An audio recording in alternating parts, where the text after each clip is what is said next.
All right. Shalom. First and foremost, I would like to give all praise and glory unto Yahweh, Bahashem, Yahweh Shah, Bahashem, Kakadash, and double honors unto the apostles and the elders of GMS, rule well, teach well, being great examples for younger brothers. And peace and blessings, salutations, and hopefully they got there pushing the word and truth and in sincerity across the four winds in the name of Yahweh, Bahashem, Yahweh Shah, pushing to get up out of here. Shalom to the hopeful lake, the believers, the listeners who may have came back to the obedience, all right, through faith in Yahweh, Bahashem, Yahweh Shah. All right, I want to get into this morning, morning news and prophecy.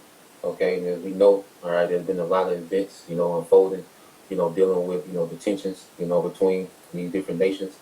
Okay, ever since the first of the year, all right, the very beginning of the year, you had, America make its move on Venezuela. All right, and there's been a ripple effect ever since then.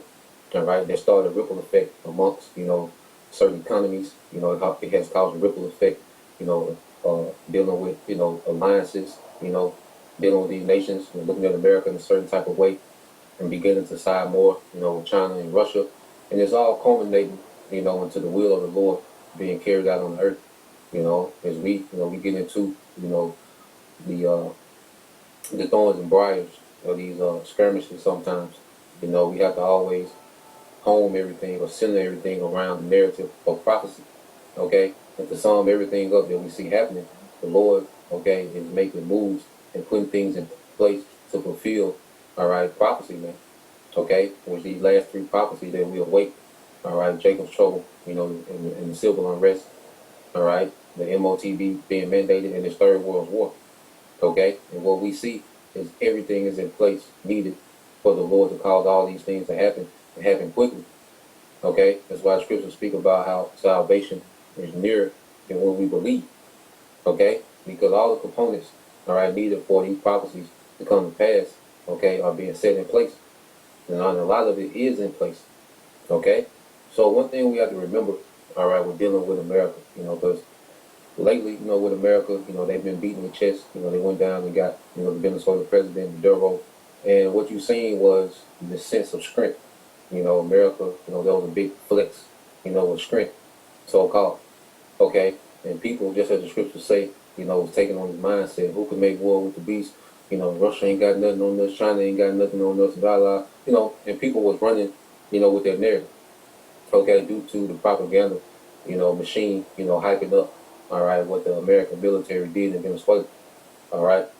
So what we have to understand is Russia is raised up just to take out Babylon. Okay?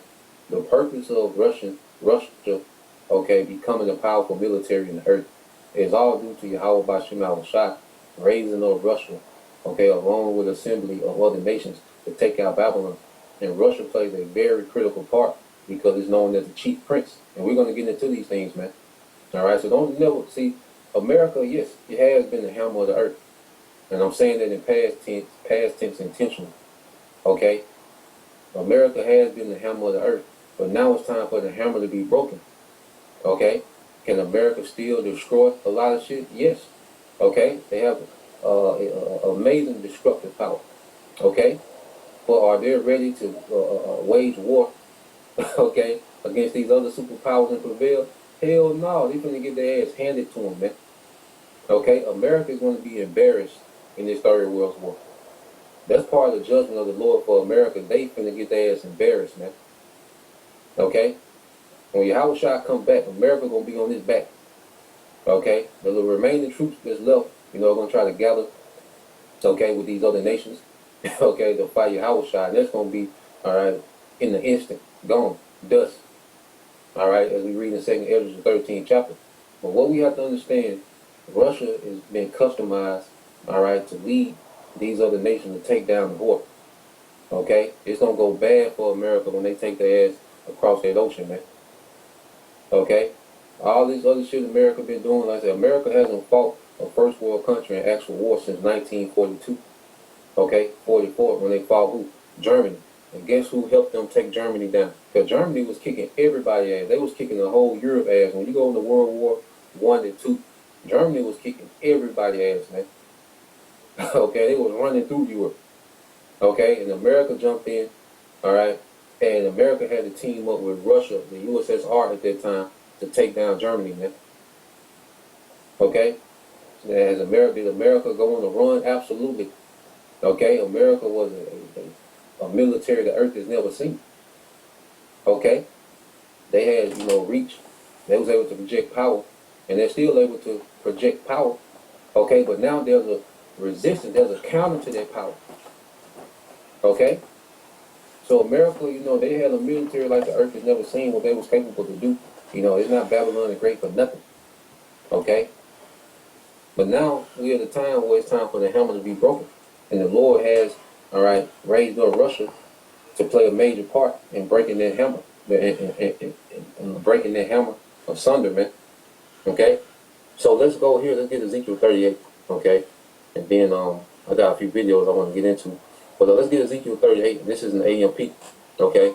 So let's go here to Ezekiel 38 and 1. It says, Ezekiel 38 and 1, it says, "And the word of the Lord came to me, saying, Son of man, set your face against God in the land of Magog, the chief prince of the chief ruler, okay, of Meshach and Tubal, which is Turkey, and prophesy against him."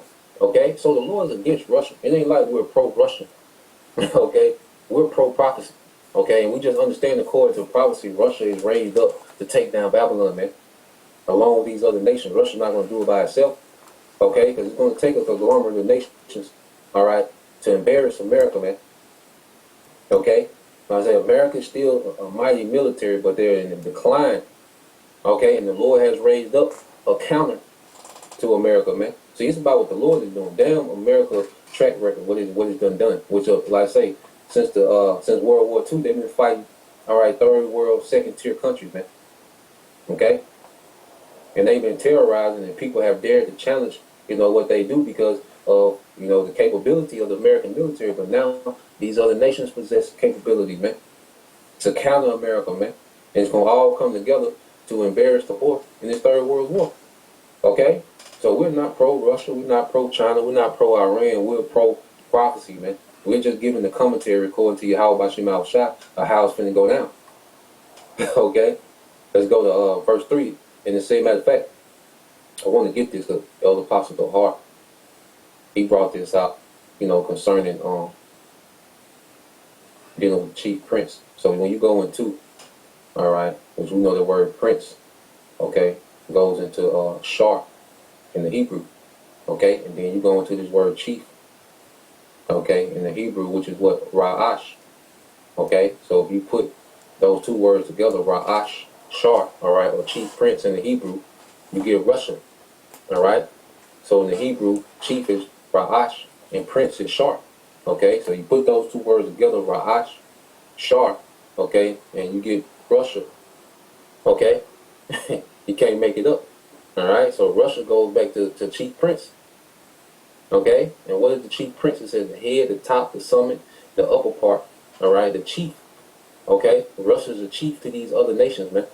The head, the front, the beginning, the choice, the best.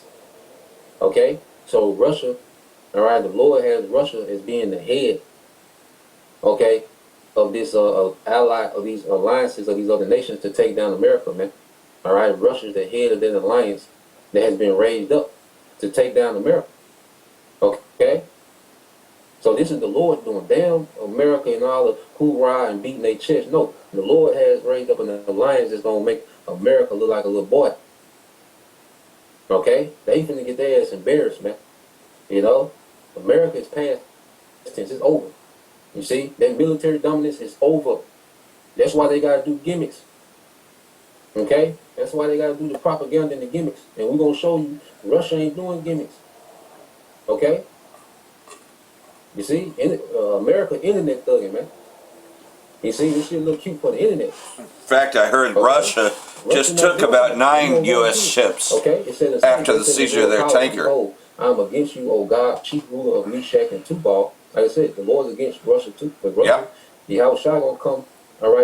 Russia and these allied nations, okay, gonna do America in, and then Yahweh Shah coming to do all these nations in. Okay, so Russia, It's just the rest of Esau Edom's, the other side of it. That the Lord has customized, okay, to gather these other nations that are anti-America to take this whore down, man. Okay? Ezekiel 30:4 says, I will turn you around and put hooks into your jaws, and I will bring you out in all your army, horses, and horsemen, all of them magnificently clothed in full armor, a great horde with buckler, all right, small shield, and right, and large shield, and all of them wielding swords, man, which is weaponry, man. Okay, so it's the Most High that has Russia's weaponry on another level, and their defense. You see, we haven't seen these Russia's defense system activated. Yeah, we just seen the Resnick used. See, all them airstrikes that America used to just, because America power comes from their special forces and their air force. Yep, but okay, these S-400s, however, superb.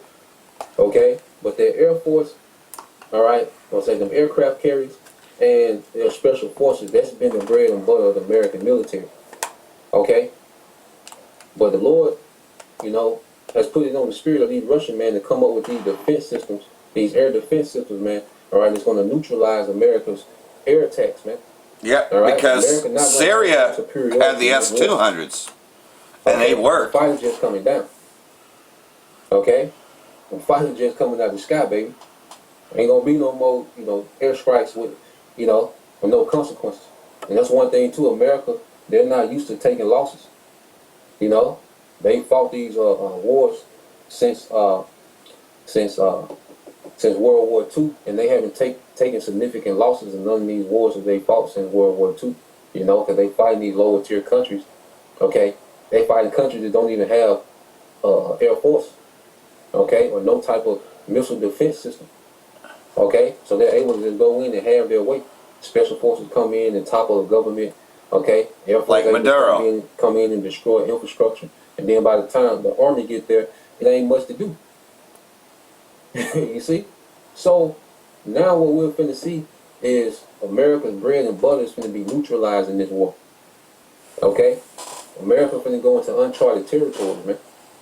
Okay, and it says Persia, which is Iran, Kush, Ethiopia, Put, Libya, North Africa, which all these nations have alliances with Russia. Okay, and especially Iran, and what Trump did in Venezuela, it made Iran more valuable to China and Russia. Okay, because they were able to, you know, supplement some of the oil they was getting from Iran by the oil they was getting from Venezuela. But now, since they've been cut off from Venezuela, they're more dependent on Iran.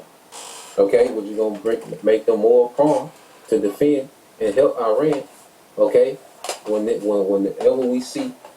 we finally get into America being in an all-out war with Iran, Russia and China, all right, have to get in. So the Lord just moving chess moves for His will to be fulfilled in the earth. Okay, so Iran's value has increased to China and Russia. Okay, so when it do go down between these small hats, America and Iran, when it really go down, okay, China and Russia getting in there. Okay, because we're gonna cut them off to making Iran their primary source for this crude oil, man. Okay, and Russia has plenty of oil as well. All right, but Iran has the third highest reserves of their oil. Okay, so now Iran is getting more capital to invest into what? Their military. Okay, so this is playing out exactly according to plan, man. Okay, I say don't be fooled by the American Hollywood production, man. Okay, as if they you know, all right, as if they got this thing figured out. Okay, nah, man, it's gonna go bad. Okay, it says with them all, it says Persia, Iran, all right, Kush, and Put, or in Libya or North Africa, with them, all of them with shield and helmet, man. All right, with the military hardware, man. And Russia and China been strapping Iran down. Okay, and see, that's the thing. Everyone loves to talk about America. America can do the smallest thing. Like, oh, they're so great. They can't. Nobody wants to see America. America's so great. Every little thing America do. Okay, they just get. Okay, of course, you a multi-trillion-dollar military. Okay, you should be able to do the things you do. Okay, especially against these weaker countries, much weaker countries. You know, but every time America does something, oh, it's so great. It just magnifies, made it seem like it's just so terrific, and you know. But then, but those countries didn't have any defenses. But that's all changing. Taking hella L's, hella L's. Their military be taking hella L's by weaker countries, man. Okay? But that's never talked about. Okay? But the Lord finna make it to where, hey, it's undeniable, man. Okay? That America has declined, okay, from being the dominant military power. There's Ezekiel 38:6, it said, Gomar and all his troops, which is Turkey, Bel, Togomar, from the remote parts of the north, and its troops, many people with you, man. So Russia, you know, these nations are, you know, gravitating to Russia, okay? And Russia is their chief prince, okay, to these nations, man. Russia is leading the charge to take down Babylon, man. Okay, and when you go into the scripture, we're going to keep going into it, you know. It always ends with Russia, okay, rising up. All right, and these nations rising up under Russia, man. Okay, and we're going to get there in prophecy. But what I want to do here, I pulled up some in the chat. You know, we'll get back to it. I pulled up some in the chat dealing with a chief prince. Okay.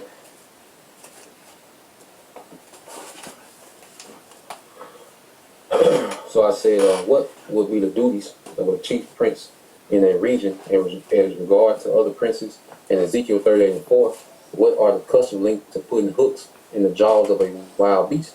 Okay, and the scripture say we'll put hooks in the jaws of Magog. Okay, so let's go into the duties of a chief prince over other princes. It says in the ancient Near Eastern world, all right, a chief prince was not merely symbolic. He functioned as a regional overlord among lesser rulers. Okay? Just like Babylon does. Iran, India, okay, North Korea, you see? Pakistan, and those smaller nations of Babylon, of course, is the EU, right? Okay, those countries in Africa, okay? Certain countries in Africa that made alliances, you know, with Russia, where they're lesser rulers, even China. Okay? Compared to Russia, it's a lesser ruler. And Russia's a chief prince over those nations, man. It says political and administrative. It says suzerainty, if I'm saying it right, over lesser princes, which is just being an overlord. Another word of saying, another way of saying overlord over lesser princes. Other princes retain local rule, but hold alliance, arbitration of disputes, okay, between subordinate rulers, collection of tribute, goods, labor, or military support, representation of the region in treaties with foreign powers. You know, because Russia speaks on the behalf of multiple nations, all right, when they're, you know, addressing, all right, foreign policy, man, or they're condemning the actions of America, well, they're speaking on behalf of multiple nations, man. Okay? Most of the time, Russia is speaking on behalf of China and Iran. Okay? It says military. It says supreme military commander in times of war. Okay? So these alliance of nations is going to come against America. This assembly of nations, as it says in Jeremiah. Okay? Well, Russia is the supreme military leader of this alliance against the West. Okay? That's the position that the Lord has Russia in, man. Okay? And Russia getting ready to handle their work, man. Russia going to handle their business, man. Okay? You see? Before they're judged and taken out. Okay? Because them Edomites, you know, the Russians, they're going to captivity as well, man. Alright? The Edomites and the heathens, you know, whoever in Russia that's not the elect of Israel. Because you got a lot of Israelites in Russia. Okay? Because Apostle Tahar also goes into the Scythians, you know, what you read about in the New Testament, you know, one of the epistles of Apostle Paul, you know, he addressed the Scythians, you know, and he addressed them as being able to believe. Okay? When you go into the Scythians, it goes into the founders, you know, of Rus, which would later become, you know, Russia. Okay? So it's Jakes over there. There's a lot of Jakes over there in Russia. Yeah. Okay? But ultimately it's an Edomite government. You know, it's like the black sheep of this beast system. Okay? And the elites, you know, they have their hand in Russia as well. But it's the will of the Lord. Damn what the elites got going on. You know, sometimes we can get too caught up in the elites do they control, they elites can do, you know, and I get into it. But what the Lord wants to happen. Damn what the elites got going on. What the Lord said gonna happen, man. Okay? And it says, supreme military commander in times of war, mobilization of allied princes. What did it say in Ezekiel? Come forth, thou and all thy bands. Okay, that's the duty of a chief priest, to assemble the invasion, to assemble the advancement of troops. Okay, to supply military resources to, all right, it's it's alliances, man. Okay, it says mobilization of allied princes for joint campaigns. Ezekiel 38 is a joint campaign of these nations that have joined themselves into Russia, man. You read Ezekiel 38. Okay, and that joint campaign is underway. All right, it says strategic leadership deciding when and where armies move. Okay, deciding when and where armies move. You see, so even with certain situations in Iran, because you look at if y'all brothers get a chance, man, look at that. It's an old interview a few years ago with Vladimir Putin and Tucker Carlson. Okay, and you can tell Vladimir Putin, okay, is one of them ancient warlords coming back. Yep. You know, he has to be one of them ancient warlords coming back. Some believe him to be Rasputin. He talks with nobility, okay, but he's stern. You know, he has this stern, noble countenance, man. Yeah. You know, like he's here for one purpose, man, and that's to take down the whore. Yep. Okay, to begin to take down of the whore, because Yahweh Shai gonna come and finish off the whore. Yahweh Shai gonna come put dirt on this bitch, man. Okay, but if y'all get a chance, you know, it's pretty lengthy. I think it's over 2 hours. But if y'all get a chance, you brothers, you know, that's into that, you know, watch that interview with Vladimir Putin and Tucker Carlson from a few years ago. All right, he was going through the history. He know American history better than most Americans, man. Yep. He met Ronald Reagan too. Because that's noble did. They knew the histories of different kingdoms. Okay, so going back here, because even because you go to Putin and his countenance, he's extremely calculated. He got that poker face, like you really never know what he's thinking. You know, yeah. He don't talk a lot. Chess. Okay, and a lot of times when Iran would show restraint, you have to believe that they're counseling with, all right, Russia. Okay, certain times Russia, like, look, do what you gotta do. And certain times, like, you have to understand Russia, because Russia see the bigger picture. Yep. You see, because they play chess. The Lord got them operating to where they see the bigger picture is to take down the whore. Okay, don't get caught up in these little pettiness, these little skirmishes with these small heads. Remember, the whore is the play. Okay, remember, this is war. This is not a bar fight. Okay? Exactly. American small hands, they move like they're moving like this. This is a bar fight. Okay, or a fight in the hallway at school. No, man, this is war. All right. And like everything else, though, you can catch the rest of this brother's video. He puts up really good ones. But I remember another interview with Vladimir Putin, and he says, "I understand what the Middle East is all about. I understand what the greater Israel is. That pretty much, though, it's all about building another temple in Israel. And that it's really about pretty much Israel having the dominance. He understands the whole playbook. Okay, he'd been given the script to play his part. You see, and that's just it. This is a script." And everybody's playing their part. Everybody's where they're supposed to be. Shalom, first and foremost, like to give all praise to Yahweh, Ba'ashem, Yahweh Shai, Ba'ashem, Rakakadash. Double honors, the elders and apostles of Great Millstone, who are teaching this truth with sincerity. And shout out to Yakims out there in the four corners of the earth proclaiming this truth. Bracha the Yahweh, Bracha the Yahweh Shai, Ba'ashem, Rakakadash, Brakatum. Salakia, this is the next day. This was supposed to be yesterday's lesson, but I'm doing a double today because I'm going to be going out and teaching in just a bit, in a few more hours. But, this is it. Apostle Tahar put this on us, and we should be following what he said, that, if you miss one, you're supposed to be doing a video every day, no matter what. At least 10 minutes or more.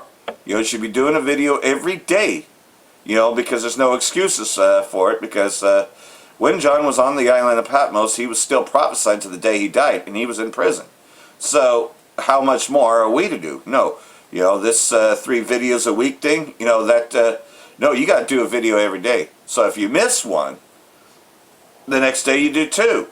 But you always pick up the pace, and of course to continue to grow in this. And every day, I wake up and I get my daily bread, and I see things. And even though I didn't do the video yesterday, I had it all lined up, and today I have even more lined up, right? Because now I've got twice the amount to read. See, so that's what a double up is, And like everything else, though, if the Most High has it that you're doing 2 or 3 videos a day, do it. Do whatever the Most High gives you, and never complain what the Most High gives you. If the Most High gives you enough to do a video every day, then you are in. You are in this, and just keep going, man. Don't quit, don't fail out. Yeah, bodies ache. I'm 52. Salakia. I'm 52 years old now, but I'm not making excuses. I mean, Apostle Tahar, I know he's got to be a little bit older than 52, right? But look at how long he's been in this. 35 or more years he's been in this? So don't grow weary, man. We're almost at the finish line. You can see how close to the finish line we are. He's going through with it. Trump orders U.S. military to draw up plan for Greenland invasion. Because I guess there was an offer to buy it, but they said no. They said no, so he's going through with plans to attack. U.S. President Trump ordered American terrorists to draw up a plan for the potential takeover of Greenland. According to the report, Trump directed a Joint Special Operations Command to develop an invasion plan, but the Joint Chiefs of Staff opposed the move, arguing that it would be unlawful and lack congressional backing. He doesn't care about Congress. Trump added, "I would like to make a deal the easy way, but if we can't do that, the easy way, we'll have to do it the hard way," indirectly threatening to seize Greenland by force. U.S. President has justified the takeover bid by pointing to Greenland's mineral and energy resources, as well as what he describes as a possible security threat posed by the presence of Russian and Chinese ships in the island. Okay, yeah, they may be around that area, but they never said that they were going to take it over. In the meantime, Trump and his advisors have reportedly been suggesting various ways for the U.S. to gain control of Greenland. According to Reuters, Trump suggested making a deal by paying a lump sum of $100,000 per person to Greenland residents to join the U.S. However, the warmongering hawks around the U.S. president want to move quickly to seize the island before Russia or China makes a move. So, like everything else, though, during his second term in office, he repeated the issue more boldly, especially after, he's first brought up the idea of annexation of Greenland in 2019 during his first presidency. So he's mentioned it before, but, after he's toppled Venezuela, he's got a lot of ego here, right? Because nobody was able to stop him about taking over. In fact, he's even boosted some more. See, Trump orders plan to invade Greenland. U.S. President ordered his senior commanders to draw up a plan for potential invasion of Greenland, a move that could potentially lead to a complete collapse of NATO. Yeah, because that's what was said. It was like, look, there would be no need for NATO, because why have an alliance if you're going to attack us? The reason for an alliance is that we don't attack each other. One diplomatic source warned that the invasion would lead to the destruction of NATO from the inside, adding that European officials suspect that this is the real aim of the hardline MAGA faction around Trump, occupying Greenland and force the Europeans to abandon NATO. If Trump wants to end NATO, this may be the most convenient way to do it. So there you go. Yeah, Trump really wants to dissolve NATO. This is something Trump wants to do. This is not what NATO wants to do. NATO is trying to stay together, but Trump is looking to dissolve it himself. You see where that's coming into play, that these shall hate the whore and burn her with fire. It is Trump that is breaking it, is breaking the alliance. See, now it's starting to make sense. In fact, Trump introduces himself as the acting president of Venezuela. So, again, I said it before that he just made Venezuela a state, that it's now part of the United States, when he made the declaration that pretty much, though, that, and this is before he overthrew Maduro, that he was pretty much calling it a state. When he said that the oil belongs to him and that it's his, he's pretty much declared Venezuela as a state. Well, there it is. He's now showing himself as the president of Venezuela. U.S. President Trump introduced himself as Venezuela's acting president days after the attack and the abduction of the country's president, Maduro. Trump on Sunday posted a picture of himself on social media website as the acting president of Venezuela, portraying himself as the interim leader of the country as of January 2026. Trump announced that his administration would run Venezuela. He especially emphasized that he is now in full control of all transactions linked to the country's oil industry. And in fact, he seized a Russian ship, that was in the area, so he's really continuing to, as you would say, fill his belly, right? But this is also going on, and we know that these are all staged events, so we don't get involved with protests. We detest the things that Esau does, but we do not protest. And we don't do camp anywhere near protests. We don't get involved with that shit, That's for them. That's not for us, Even though we despise him, but we don't give a shit about the Democratic Party either, because they're both just two hands washing each other. Mass anti-ISIS, anti-war demonstrators plan across the U.S. Demonstrators following the killing of U.S. citizen Nicole by ISIS in Minneapolis and U.S. intervention in Venezuela. So, they're tying the two together, because they're tired of ISIS. Anti-ISIS and anti-war demonstrations are planned across the U.S. this weekend. Okay, so that may have already happened. I mean, this being Monday and all. Demonstrators from ISIS Out for Good will be held Saturday and Sunday in cities across the U.S. according to the protest group Indivisible. U.S. citizen Nicole Good was driving near her home Wednesday, reportedly after dropping off her 6-year-old son at kindergarten when she was shot at least twice by ISIS. But she was kind of an instigator, but at the end of the day, this whole thing is staged because, again, we saw the other half of it now. We've seen both the videos, and we can put it together ourselves and say, look, she was trying to escape. I mean, it's claimed that she tried to run somebody over. But when you deliberately jump in front of a car that you know is trying to escape, okay, that's not her deliberately trying to hit someone, so they can't pull that shit, because I saw that. I saw that they deliberately jumped in front of a car that's trying to escape. Why would you do that? See? Because you were planning to kill her anyways. According to video footage, 37-year-old mother of 3 turned her vehicle away from ISIS after they approached her car. One of them tried to open the door, and then a second agent with a gun fired shots into the car before it veered into the side of a snowy road. Good is one of the dozens of people across the U.S. who have died at the hands of ISIS. And that's true. Because, like everything else, though, they act like they're police officers. They're not. They're not police officers. They're just... As far as the states have nothing to do with ISIS. ISIS is pretty much... they work for Trump. They do work for the president, but pretty much, though, most people do not regard their kings or princes. See, we're in that time now when they shall not have regards for their kings or princes, meaning that,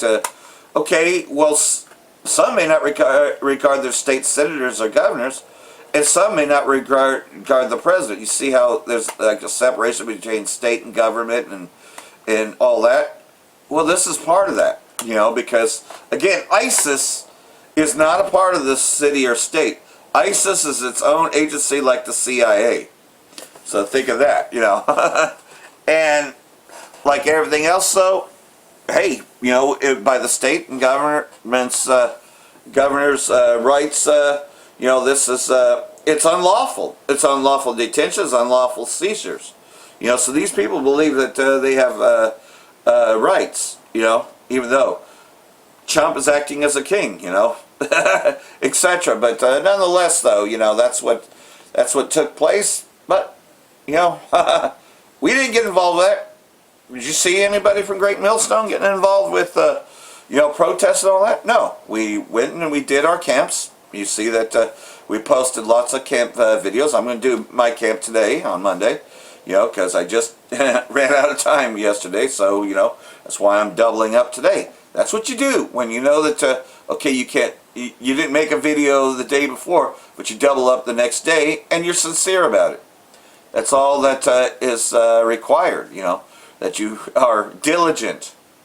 White House amplifies shocking claims of U.S. super soldiers deployed in Maduro raid. Yeah, you know, these special forces, etc. White House spokesman amplified claims about American special forces super soldiers being deployed advanced weaponry during the extraction phase of Venezuela leader Nicolas Maduro. Livet reposted an alleged account from a Venezuela security guard at Maduro's compound describing what happened when Delta Force operators descended from helicopters in pitch black conditions. This was originally posted on X by California activist Netter, who is seeking to recall left-wing Governor Newsom. On the day of the operations, we didn't hear anything. We were on guard, but suddenly all our radar systems were shut down without any explanation. Yeah, they went in at night and they kidnapped him. The next thing we saw were drones, a lot of drones flying over our positions. We didn't know how to react. The security guard on Maduro's compound said the account was considered credible enough for Levitt to repost.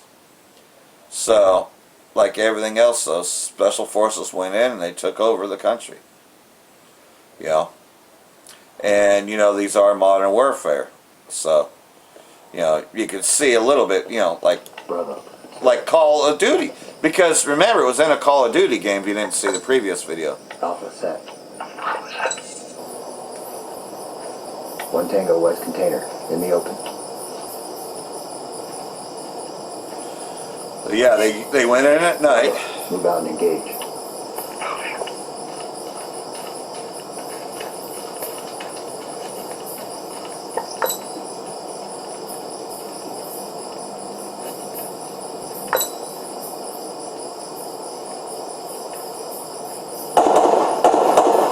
Tango down. Moving on Tango.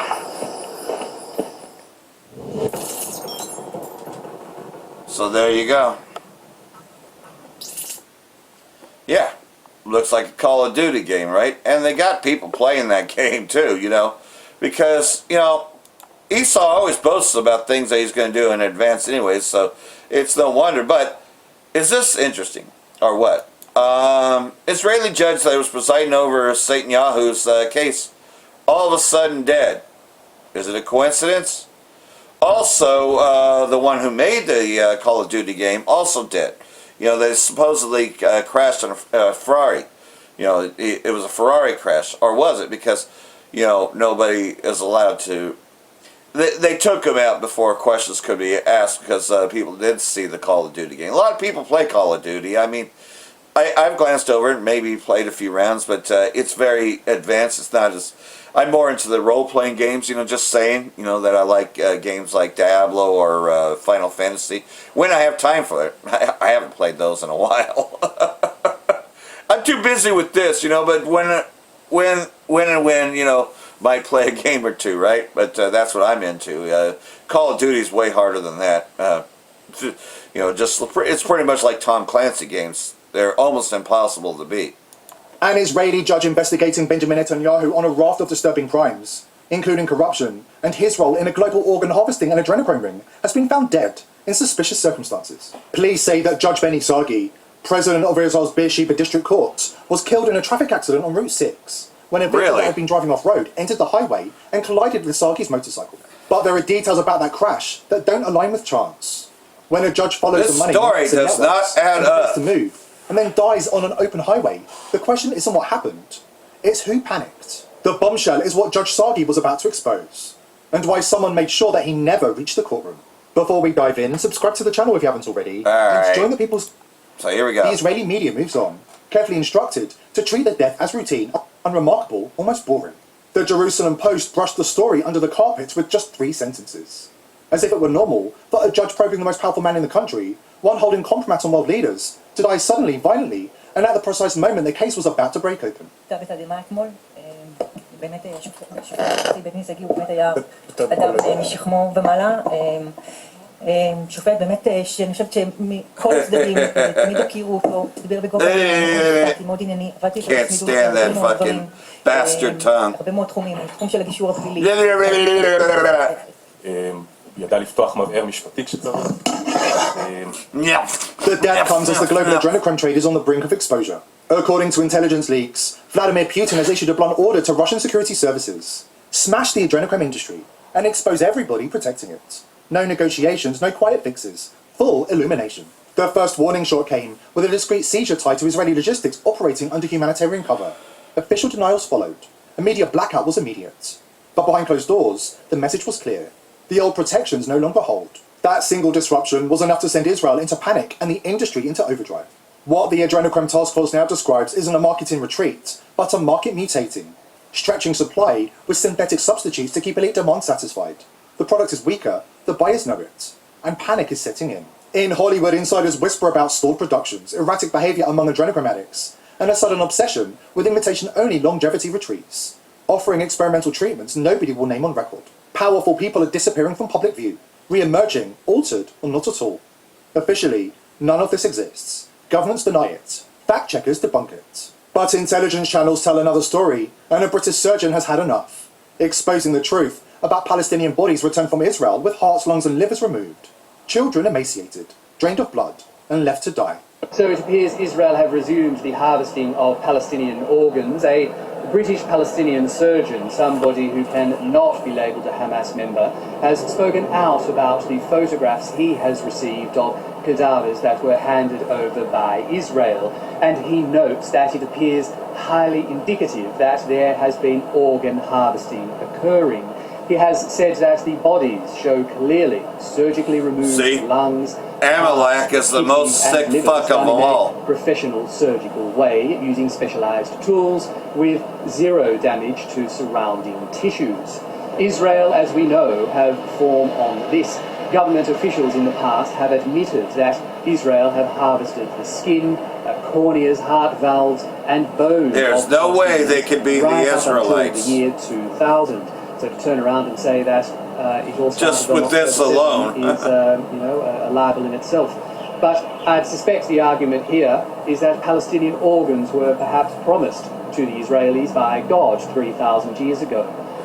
There's no other way to say it. It is indisputable that this is another indictment on Israel that proves they are simply evil. Exactly. They are simply evil because it's Amalek. These are not the Israelites of the Bible. These are bastards dwelling in Ashdod. Just proven case in point. Now, the world is waking up. Publicly, nothing is happening. Privately, everything is moving. الملاحظة الأولى إنه بجميع الجثامين الأعضاء اللي تم حصدها. So you see, evidence of parts, and you know what? Esau does it too. I mean, they can't wait to get you on that DNR, so that way they can just degut you. My dad was a donor, and they couldn't wait to degut him. When my stepmom signed the DNR. Because that's what it is. It's a used body shop. I mean, pretty much just like you have an auto shop, well, pretty much these hospitals, especially when you happen to be on the list of donors, it's no different than the auto shop. They look to degut you, just like used car parts, And that's how sick Esau is. I mean, because he does not despise blood. He loves blood and violence. Because, this is a wicked man. And they will take... mostly Jake body parts. They'll take any body parts of anyone just so they can live longer, because they, are the wicked. They want to stay in power and, at everyone else's expense. Israeli plans to launch renewed offensive against Gaza in March, so they have plans to pick up the pace a bit. Israeli state repeatedly drew up plans for a renewed offensive in the Gaza Strip, even as the so-called ceasefire moves closer to the second phase. There isn't going to be any. There is no fucking ceasefire. Come on, man. You know, I mean, they're acting like there's a ceasefire when there isn't. The Yellow Line, established under President Trump's 20-point peace Gaza plan, runs from northern Gaza to the outskirts of Rafah in the south. Under the ceasefire that was supposed to take effect in 2025, October, Israeli terrorists pulled back the Yellow Line and took control of more than half the populated coastal country.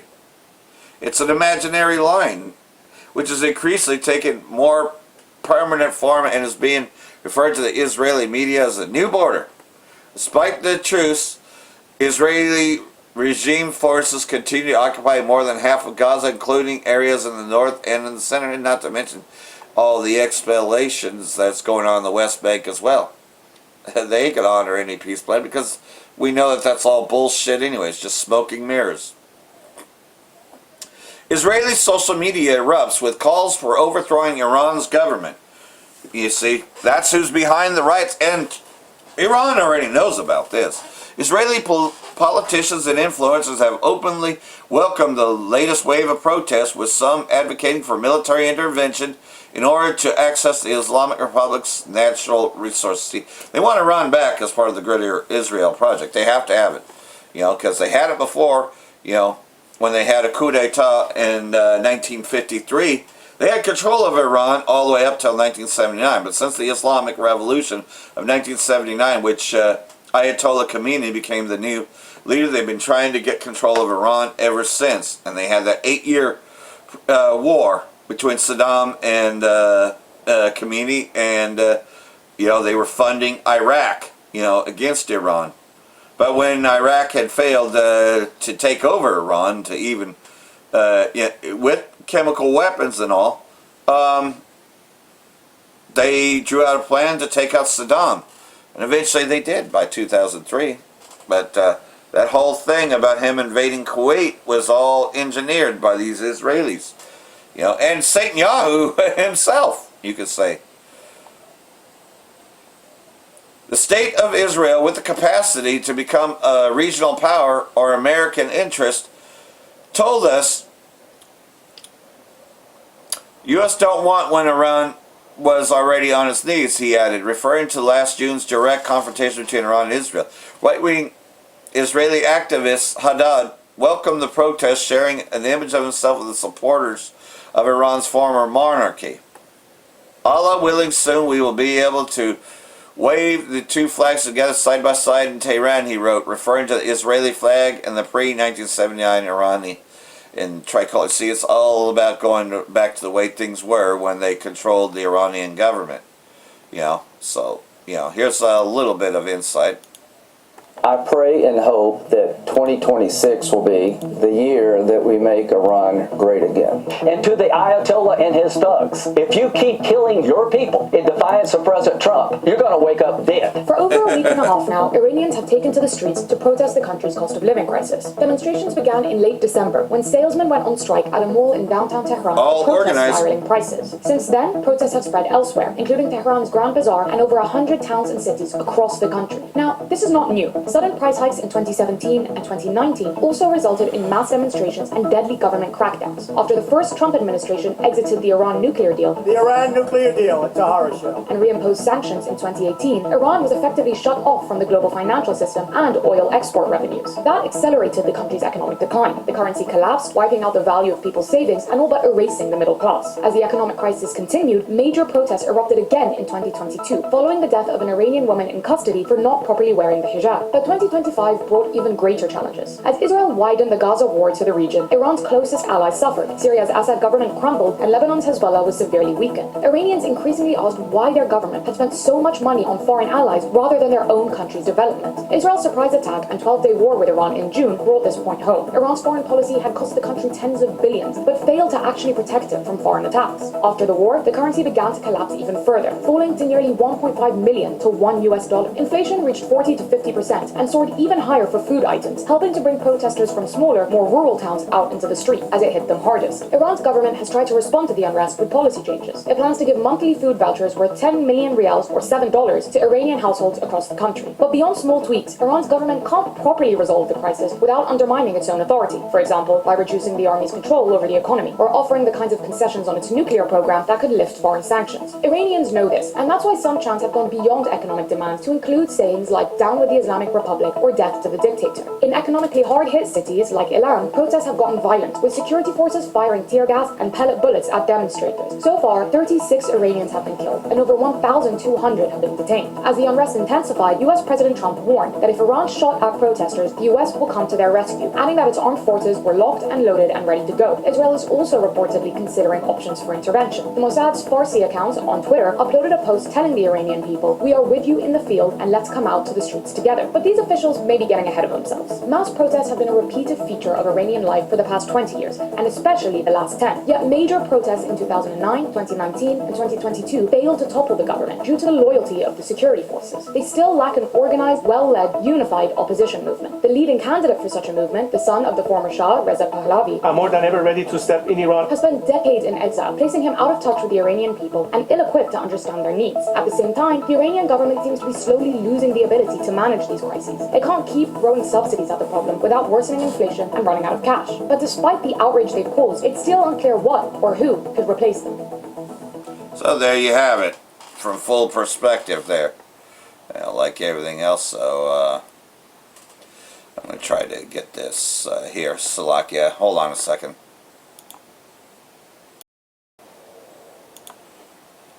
Continuing on, Khomeini slams arrogant Trump, vows Iran will not back down as violent riots spread. And this is on the 9th. I believe I might have read this before, but pretty much though, his organized and got the communities together again. So, Middle East Eye actually has pretty good articles, and they are a good source. At least she was trying to be accurate, with the report, right? But, you got Mossad agents acting within that, even though, that's what the protests were about. But you got insiders in there like Mossad agents, and Israeli state definitely brags about that. So they already know who's behind all this. As far as the violent part of it, those people detest the government, but don't blow up buildings and all that. Don't create terrorism. The terrorists are the Mossad agents. Now, the Mossad agents also train the protesters that normally would not even use such things to use such things. So, you know where it's coming from. Khomeini slams. Arrogant Trump vows Iran will not back down as violent riots spread. Because like everything else, though, he threatened to intervene. U.S. President repeatedly threatened to bomb Iran since unrest erupted across the country a couple weeks ago. Iran's leader, Khomeini, vowed in a speech on the 9th of January that Tehran will not back down in the face of U.S. presence and threats, and strongly condemned foreign-backed rioters causing unrest in the country. Our nation does not tolerate working foreign powers, whoever you are, when you become a mercenary for a foreigner. When you work for a foreigner, that country considers you rejected. He added that, stressing that Iran will not tolerate agents supported by foreign powers. And they have arrested quite a few Mossad agents. But if you're working with Mossad agents, you're out. You're not even going to be treated as an Iranian citizen anymore. And they have a right to do so. When you create terrorism and you start destroying buildings, you can't even call yourself that anymore. Because that's what terrorism is. Assad also felt that same way, right? Although Assad was a little more merciful, because he said that they had a right to disarm and to join the Syrian Arab Army. Remember that? But like everything else, though, Bashar al-Assad eventually fell anyways, because, it was all scripted anyways. They wanted intervention in Syria. They've been trying to get intervention in Syria ever since 2011. And so they finally got ISIS to take control after all those years. Iranians take part in nationwide rallies to condemn foreign-backed riots and terrorism. So Iranians are united, you see, like everything else. So there's some that's complaining about all that, but guess what? As a whole, the Iranians are standing by their leadership and by their government. Iranians from all walks of life are taking part in nationwide rallies to denounce foreign-backed riots, demonstrating their unwavering support for the Islamic Republic. The rallies in most provinces, including Tehran, began at 1400 hours local time Monday. However, in some other provinces, the rallies started earlier at 0900 hours and 1100 hours. You know, because they are about I think 12 or 13 hours. It might still be 11 hours, but they are half a day already ahead of us. Officials describe the nationwide demonstrations as irrefutable evidence of unity and solidarity in the face of the enemy's plots to sow chaos and division through mercenaries and terrorists. See? At least they're calling them terrorists because that's what it is. Some shopkeepers last month staged peaceful protests in different cities over economic issues, but the demonstrations were steered towards violence after public statements by U.S. and Israeli state figures amplified by Israeli-linked Persian language outlets encouraged vandalism and disorder. And you had Mossad agents arming them too. Arming and funding them. So, Iran already knew about that plot. You see, like everything else, though, they couldn't have their way. And there's more on this from RT, right? Former Secretary of State Mike Pompeo saying that we have Mossad agents alongside the rioters. Yep. And I think we can believe him this time because the Iranian authorities have arrested some Mossad agents. This is an Israeli-American regime change operation. You're watching this live, basically. A repeat of 1953, absolutely. They're repeating what they did in 1953. In 1953, they had a coup d'etat. That was a British-American operation. This time, we have an Israeli-American operation. They want to change the Iranian government. They have infiltrated Iran with Mossad agents, and they have killed more than 30 police officers in the last number of days. This is another way of damaging Iran's economy. This is what the United States and Israel are doing. They're putting illegal sanctions on Iran to hurt Iran's economy. That's part of their economic warfare. And they are using local agents to create mayhem in order to hurt Iranian citizens the same way they're hurting Iranian citizens through sanctions. Yep, exactly. Both sides of the fence. Fueling the fire. And this is coming from the Iranian foreign minister. We don't desire war, but we are ready for it. In other words, they're getting prepared, you know, and, well, we'll just play it. We'll just play it since we already have. The Iranian foreign minister says, we don't desire a war, but we are ready for it. I wrote this article for the Libertarian Institute on January 8, 2026. Following reports that Prime Minister Benjamin Netanyahu is seeking to restart Israel's aggressive war against Iran, the Iranian foreign minister said the Islamic Republic is prepared for conflict. The foreign minister said, America and Israel have tested their attack on Iran, and this attack and strategy faced extreme failure. If they repeat it, they will face the same results. We are ready for any choice. We don't desire a war, but we are ready for it. In June, Israel attacked Iran without provocation.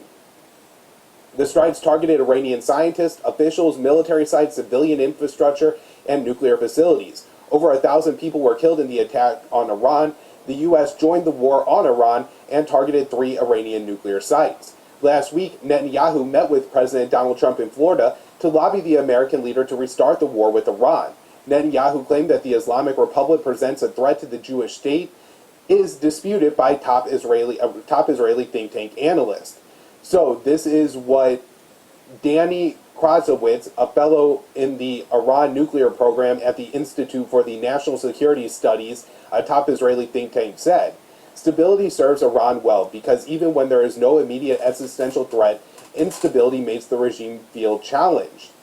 The first objective is to restore order, and to do that, it does not want to find itself in an external confrontation, neither with the U.S. nor with Israel. The last thing Iran needs right now is to attack Israel or the United States.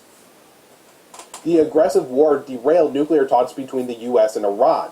The Iranian foreign minister said diplomacy between Washington and Tehran was still possible. And he said on Thursday, but I say the negotiations should be based on mutual respect and mutual interest. We believe that once Americans reach the outcome, the constructive and positive negotiations rather than ordering dictation are the framework, then at that time of these negotiations will become fruitful. So this is interesting because, you know, you have the Iranian foreign minister saying that Iran doesn't want a war, Iran isn't seeking confrontation, and clearly that's the case if you look at how events in the Middle East have played out over the past few years. But as we talked about yesterday on one of the recordings for Conflicts of Interest, this statement from the Israeli official, I believe, is really a sign that there are some people within even the Israeli security cabinet that don't want a war with Iran and are trying to put out there that Iran doesn't want a war with Israel. My concern, that's not going to stop Netanyahu and Trump from restarting the war that lasted 12 days in June. And he's right about that. I'm going to subscribe to that channel, so what I do is I hit this, and then I just go subscribe, because, of course, I want updated news reports, right? I mean, especially good ones, you know, because I won't watch bullshit CNN or any of the other ones, and this guy at least is not a part of it, you know, has his own channel, Conflicts of Interest, so, right? You know, so, you know, when you find credible sources, you want them. Alright, next article is, and this is from the Middle East Eye. Iran warns that it will strike Israeli state and U.S. bases in response to attack. Well, according to the other person's video itself, this may not be entirely accurate, but I'm reading it anyways. As Trump threatens that Washington will help protesters in Iran, Speaker of Iranian Parliament warns against miscalculation. Now, this was by Middle East Eye, so, you know, this may not be accurate, but it has to be, you know, well sought. You know, pretty much though, they claim that Iran was under an internet blackout for over 60 hours, according to monitor net blocks, making it difficult to verify information, including the death toll. U.S. President Trump threatened to intervene in recent days, warning Iranian leaders against using force on protesters. He warned Saturday that the U.S. stood ready to help. Let's be clear, in the case of an attack against Iran, the targeted territories, Israeli state, and as well as all U.S. bases and ships will become legitimate target. You know, former commander in Iran's Revolutionary Guard Corps. So he's not even a current member, he's a former member who said that anyways. But pretty much so, he's just saying, look, man, you want to intervene, these are the targets. So in actuality, that's not saying that they're going to do a preemptive attack. What it's saying is that they have the right to respond, kind of like they did during the 12-day war. Iran will not attack first. They will not do a preemptive attack. So, you know, who's saying that they were going to do a preemptive attack? That's not what was said at all when you read it. You know, but you know how they like to say, "Oh, Iran's threatening Israel's threatening the U.S. We got to go after them." And of course, like everything else, this hoax. You know, they're fighting ISIS, right?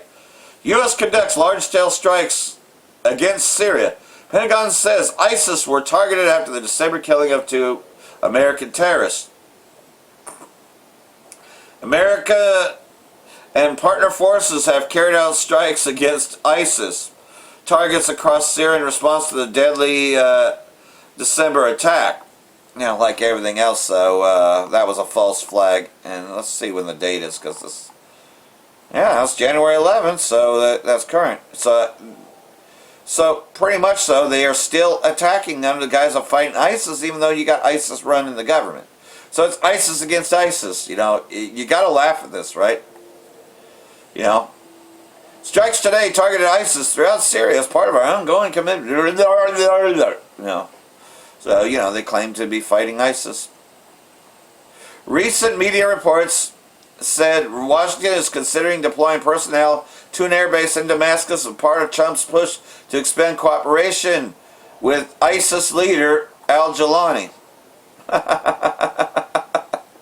Washington maintains about 1,000 troops in Syria. They probably maintain more, but they say it's 1,000. Which U.S. President Trump says are needed to combat jihadists, including ISIS members. You know, as the guys are fighting ISIS. Yeah, they're fighting ISIS. That's what they claim, right? But you see, Esau's been sought out, you know, and, you know, another brother's breaking this down, but they're threatening to hit Iran again, you know. They come after Iran again. I just lost the internet. Salakia, let me get that. So this just leads me here to this, you know, I had to fix the internet once again, because if I was to play a video, because I'm about to play a video after I'm done here, it would have gotten interrupted. Esau has definitely been fucking a lot with everything, you know, and I'm sure he does it to lots of other brothers, that I'm not the only one, right? But this is what we ought to be doing in this time. We're measuring the times diligently in and of itself, and we're watching. We're watching the news, we're watching everything else that's going on, and we're linking it up to prophecy. Habakkuk chapter 2, verse 1. I will stand at my guard post and station myself on the tower, and will keep watch to see what he will say to me. And the Most High speaks through prophecy, because prophecy is the thing to be occupied in. Paul the Apostle went into it a lot and said, you know, rather than learning to speak lots of languages, it's better that you know prophecy. You know, the better, you know, to speak of prophecy. So that's what we do, right? And what will I answer? What answer will I give as a spokesman when I am reproved? Meaning that when you see it. Then the Most High Yahweh answered and said, write the vision and engrave it plainly on clay tablets, so that the one who reads it will run. So in other words, you know, a lot of people should fear the Most High, right? Because this is what's about to happen. When you know you're about to be judged, and you know judgment is coming, you should want to run and get right before the Most High. Even though that's not what people are doing, except for the elect.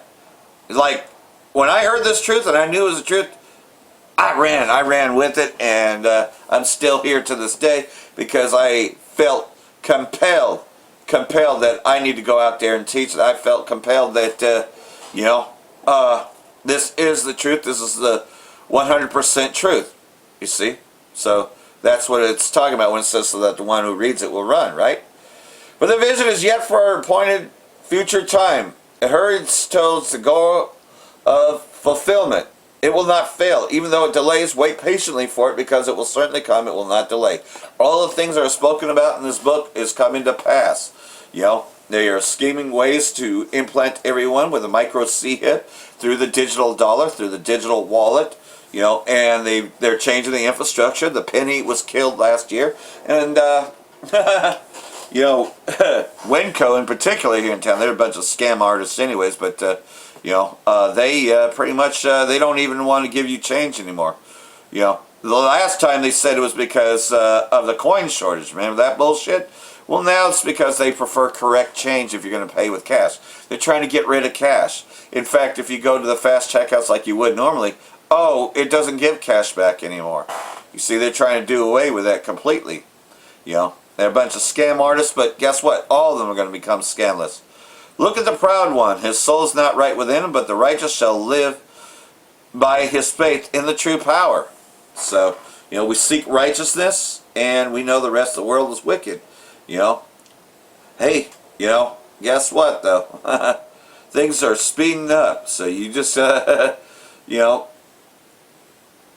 repent while you still can, because we won't always be on here. You know that they're setting up infrastructure to where they can take it all down. And you know, last year, last year, they pretty much bought out TikTok. TikTok is owned by the Zionists, and they have plans to take over the internet. So there is going to be a famine of the word very soon. So get this while you still can. Repent while you still have time. Get this all, you know, so that way you understand. Get the understanding, because we're the ones that are given the understanding, the true interpretation of these scriptures. Yeah, a lot of people have the Bible in the house, but they don't have the interpretation, right? We're given the interpretation because the Most High appointed us to do so. So hopefully this has all been edifying. Got one more here before I close this out. Then I want to say Bracha the Yahweh, Bracha the Yahweh Shai, Ba'ashem Rakakadosh, Wa Abal Babal. Brakathum, Jehovah elect. Now I'm going to play some of this, and you're welcome to watch this brother's video on your own later. Shalom.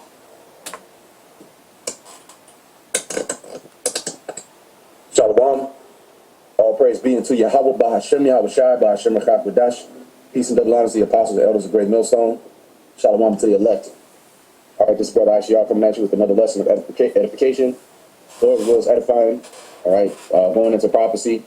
Focus of this lesson is going to be on prophecy. All right, and geopolitics, things that's happening abroad and domestically here in the States. All right, but primarily we're going to be focused on abroad right now. And you have a lot of buildup in the so-called Middle East, which is really just West Asia. Okay? And you have talks once again, which, you know, I saw an article that a brother posted. I'm going to go ahead and see if I could verify it myself. But I did have a look at it. And it seems as though everything is pointing towards Nero confirming to be hitting Iran soon. All right, as to when and where and how, you know, we don't know exactly all them details, but we do know, according to biblical prophecy, hey, Shalom, Yahweh Shem Yahshua Brakatam, Wa Shalom to the Zakwan, Elder Shah, Shalom, Yahweh Shem Yahshua Brakatam. You have a lot of buildup in that region, okay, and we know that America, they may be able to have their way with different nations, okay, like Venezuela, like Colombia, like Cuba, like Mexico, all right? And even that is not as easy as they make it seem on the media, okay? But we know when it comes to Iran, when it comes to the Persians, that is going to be the major turning point, okay? Now, they did do a strike last year, okay? Last year they did a strike. However, that was more of a surface level thing, and it seems like this time around, they're going really for the gusto on this one. So I'm going to read a few precepts, tying in with what's going on, and we know these are all signs of the coming of our Lord Yahweh Shai, so that's why we cover it, and it's all tied in with biblical prophecy, all right? Matthew 24:6, and ye shall hear of wars and rumors of wars. See that ye be not troubled, for all these things must come to pass, but the end is not yet. You see, so wars and rumors of wars. And this is just another example of that, okay? Wars and rumors of wars, okay? So the rumors are happening now, and Iran already said that they're at war with U.S. and Israel, all right? And by extension, NATO. But now at this point, NATO is beginning to cut ties with America, or vice versa. America's cutting ties with NATO, all right? And the beast is hating the whore, which is according to biblical prophecy, right?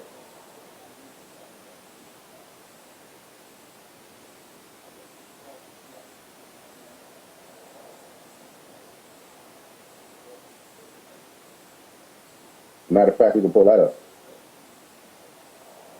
In Revelation 17. Okay, because even with them, there's division. Revelation 17.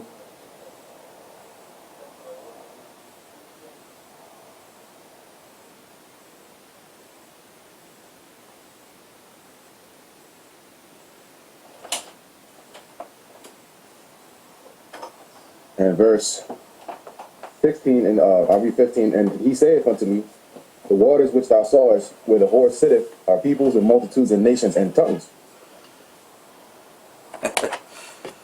Salakia, just catch this brother's video when you can.